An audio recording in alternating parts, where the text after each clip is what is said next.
Porque se isso não acender um alerta vermelho na sua cabeça, eu não sei mais o que vai. Quando eu falo que o Brasil tem que se aproximar mais das nações democráticas do que da China, eu não estou falando aqui não é um argumento vazio, não é uma figura de linguagem. A aproximação do Brasil com a China, não só por conta do governo Lula, mas em todas as esferas, tem sido um negócio notável.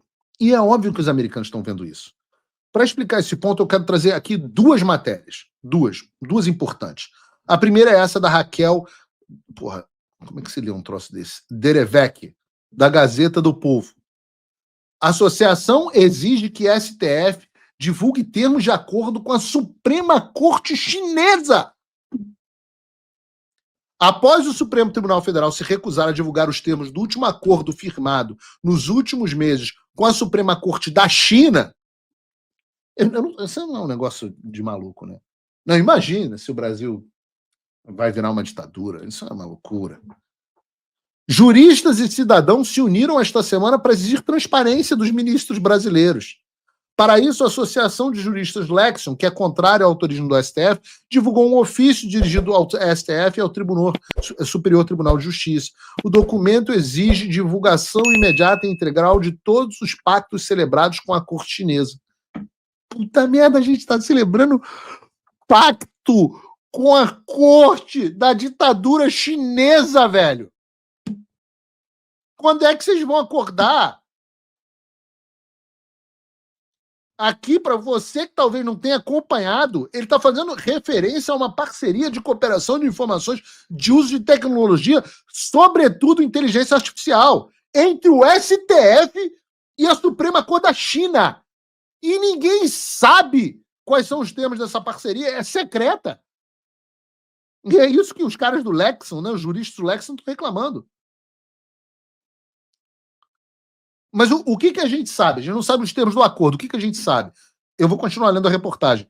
Desde o ano passado, o Noticiário Nacional vem cobrindo o estreitamento de relações entre as cúpulas judiciárias brasileira e chinesa, sem especificar os objetos dos entendimentos, aponta o Lexon.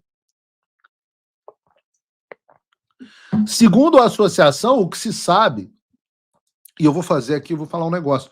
Uma das coisas que o secretário Bessent perguntou a gente quando nós estávamos falando sobre o Brasil era qual é o dedo da China nessa história. E eu não conhecia, eu não conheço tudo, eu não conhecia esse assunto. Segundo a associação, diz o texto, o que se sabe é que o ministro Herman Benjamin, do STJ, afirmou durante a assinatura do acordo em abril deste ano que o termo de cooperação é um casamento entre duas instituições muito parecidas. Olha o sincericídio. E que o vice-presidente da Suprema Corte da China, He Xiaorong, também citou que, abre aspas, os dois lados compartilham muitas semelhanças e ideias idênticas. Eu não estou inventando isso, eu estou lendo um teleprompter do texto exato. Porque se isso não acender um alerta vermelho na sua cabeça, eu não sei mais o que vai. Nós temos um ministro do STJ afirmando que essa parceria é um casamento entre duas instituições muito parecidas. E o cara da China, o vice-presidente do STF chinês, dizendo que eles e o STF brasileiro compartilham, têm muitas semelhanças e ideias idênticas. Não estou falando aqui de Suprema Corte dos Estados Unidos ou do Reino Unido, né? A Suprema Corte do qual o STF está falando é a da China. China, país governado por mão de ferro, um partido único, notoriamente conhecido pela repressão política, pela censura e pelo desaparecimento das pessoas que discordam do regime, de fato idêntico ao Brasil. Agora, o que dá para se esperar quando o ministro Gilmar Mendes, o decano, diz que todos são admiradores do regime chinês? Os caras estão deixando evidente que o alinhamento deles com a ditadura chinesa é real. E eu ainda tenho que ouvir a Andresa Matais no Metrópole dizer que o Brasil não é ditadura. A confissão de que o STF está alinhado com a Suprema Corte da China veio do próprio judiciário, não é o Paulo Figueiredo falando. Os caras apoiam banimento de redes sociais que não cumprem as exigências de censura do regime, ambos apoiam também a perseguição e repressão política contra as pessoas que discordam das opiniões e das decisões do governo, ambos apoiam um sistema onde a oposição política real não pode existir. De fato, eu concordo com muitas semelhanças entre o STF e a Suprema Corte da China. Mas não para por aí, porque essa parceria não é exatamente a parceria entre dois países em igualdade de posições. Essa é uma parceria de vassalagem do Brasil em relação à China, em que o interesse principal é beneficiar os chineses, mesmo que em detrimento do interesse nacional dos brasileiros. Pô, cadê o povo da soberania? Porque foi exatamente o que fez o Brasil ao chancelar a venda pela Anglo American das suas minas de níquel para a MMG, que é a subsidiária da estatal chinesa China Minmetals, sei lá.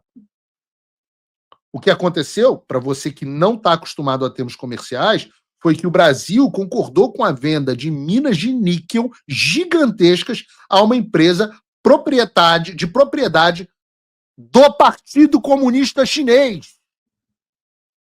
E como se não fosse ruim o suficiente, a informação é de que a oferta dos chineses foi de 500 milhões de dólares, enquanto a outra oferta de um grupo da Turquia foi de 900 milhões de dólares e foi rejeitada. Agora, por que uma empresa aceitaria uma oferta quase metade da outra? Por que alguém aceitaria quase metade? Talvez a resposta esteja no fato de que a China, com essa negociação, vai passar a controlar cerca de 60% da produção de níquel do Brasil. Para todos os efeitos, portanto, o Brasil é refém do Partido Comunista Chinês na produção desse minério raro e essencial. E o negócio é tão escrachado que até o INCRA teve que se posicionar de maneira contrária. Veja a nota do INCRA.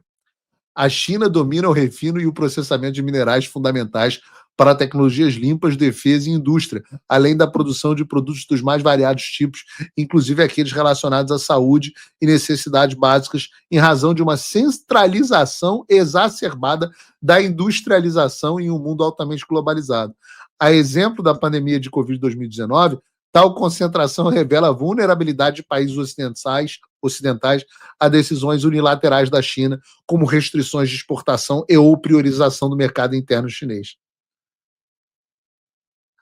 Alguém vai ser demitido do INCRA. Essa transação coloca o Brasil numa posição de absoluta vulnerabilidade. É vassalagem que os chineses esperam do Brasil. E o engraçado aí é que não tem CAD, Conselho Administrativo de Defesa Econômica, para bloquear o negócio. Não tem isso. Acabou a soberania. Cadê o negócio? O Brasil deixou de ser colônia. Vocês estão entregando tudo para os americanos. Não tem. Aí não tem interferência. Não tem traição da pátria. Problema para a soberania nacional é o negócio de liberdade do Trump. Isso é uma ameaça ao Brasil, pô. Deus me livre que as pessoas possam querer votar no cara que querem, falar o que pensam. Imagina. Não tem como. Você não tem como ver um troço desse e achar que os americanos vão ficar de braços cruzados. O Brasil está escolhendo o lado que o governo brasileiro, que as pessoas que estão no poder estão escolhendo, é o lado da China em detrimento ao lado dos Estados Unidos. É o lado da repressão em vez do lado da liberdade. Ora, não é à toa que o Instituto Americano de Ferro e Aço, o ISE, enviou comentários à investigação contra o Brasil por violação da seção 301 e do Código de Comércio dos Estados Unidos, sobre a qual nós já tratamos aqui em outras oportunidades. E segundo o ISE, essa transação apresentava riscos de concentração do controle de acesso ao níquel pela China. Eu vou ler aqui as palavras deles, né? A China obteria influência direta sobre uma parte substancial das reservas de níquel do Brasil, além de sua posição dominante na produção da Indonésia, exacerbando as vulnerabilidades existentes na cadeia de suprimento para esse mineral crítico. Eles também informaram que as reservas de níquel do Brasil e da Indonésia, ambas controladas em sua maioria pelos chineses, representam juntas quase a metade dos recursos totais de níquel no mundo. Esse é o grau de controle que o Brasil está disposto a dar à China. A investigação da seção 301 já não estava indo nada bem para o Brasil e agora adicionam essa bomba. E aí eu repito o que eu venho dizendo. Você, produtor, empresário que está com medo da retaliação, pegue um voo a Brasília.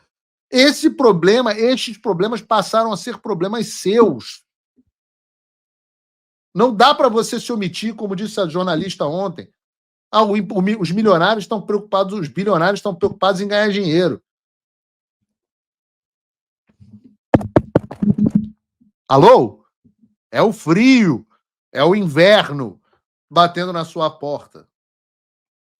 Não adianta você bater, eu não deixo você entrar. Nas casas, procurem, essa é uma das propagandas clássicas do Brasil. Em preto e branco ainda. Vocês que são mais velhos devem lembrar, não é do meu tempo. Não é do meu tempo, mas eu estudei publicidade, estudei comunicação, então conheço peças clássicas. E agora é a crise econômica. Trump voltou à presidência, e isso é um alívio, sem dúvida. Mas o que isso muda no Brasil? Nada, se ninguém fizer nada. A verdade é que a esperança não pode virar passividade. As coisas não vão se resolver sozinhas, e muito menos com textão e xingamento nas redes sociais. Não espere que alguém venha salvar o país por você. Se você não agir, ninguém vai. Eu estou fazendo a minha parte. Eu larguei tudo para me dedicar a isso.